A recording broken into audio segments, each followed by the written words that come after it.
ആറ്റിങ്ങൽ നഗരസഭയുടെ ഖരമാലിന്യ പരിപാലന കേന്ദ്രത്തിലേക്ക് മാലിന്യങ്ങൾ എത്തിക്കുന്ന വാഹനങ്ങളിൽ ഒട്ടുമിക്കതും കട്ടപ്പുറത്തായി. ലക്ഷങ്ങൾ ചിലവിട്ട് വാങ്ങിയതാണ് ഈ വാഹനങ്ങൾ. ആറ്റിങ്ങൽ ശുചിത്വസുന്ദര നഗരമെന്നും മാലിന്യ സംസ്കരണത്തിൽ ഒന്നാമതെന്നുമാണ് നഗരസഭാ അധികൃതർ പറയുന്നത്. പക്ഷേ ആറ്റിങ്ങൽ നഗരസഭയുടെ ഖരമാലിന്യ പരിപാലന കേന്ദ്രത്തിലേക്ക് മാലിന്യങ്ങൾ എത്തിക്കുന്ന വാഹനങ്ങൾ ഒട്ടുമിക്കതും കട്ടപ്പുറത്താണെന്നതാണ് വാസ്തവം. 2008 ശേഷം വാങ്ങിയ വാഹനങ്ങളാണ് ഇപ്പോൾ കട്ടപ്പുറത്തായിരിക്കുന്നത്. വാഹനങ്ങൾ നനയാതെ സൂക്ഷിക്കാൻ വിസ്താരമേറിയ ഷെഡും സൗകര്യങ്ങളുമൊക്കെ ഉണ്ടായിട്ടും ഈ വാഹനങ്ങൾ വെയിലും മഴയും ഏറ്റ് നശിക്കുന്നു. ആപ്പകൾ 3, മഹീന്ദ്ര ട്രക്ക് 1, പിക്കപ്പ് 1 ഇവയെല്ലാം കട്ടപ്പുറത്തായ വാഹനങ്ങളുടെ പട്ടികയിലുള്ളവയാണ്. ഒരു ട്രാക്ടറും ഇക്കൂട്ടത്തിലുണ്ട്. ഇപ്പോൾ ഓടിക്കൊണ്ടിരിക്കുന്ന വാഹനങ്ങളുടെ കാര്യവും കഷ്ടമാണ്. ഒരു വണ്ടിക്ക് ബ്രേക്കില്ല.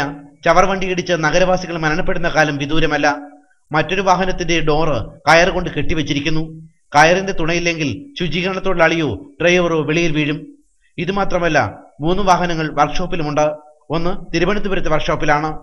നിസ്സാര പണികൾ പോലും സമയത്തു ചെയ്യാത്തത് മൂലമാണ് വാഹനങ്ങൾ കട്ടപ്പുറത്തായത്. ലക്ഷങ്ങൾ ചിലവിട്ട് വാങ്ങിയ വാഹനങ്ങൾ ഓരോ ദിവസവും കട്ടപ്പുറത്താകുന്നു.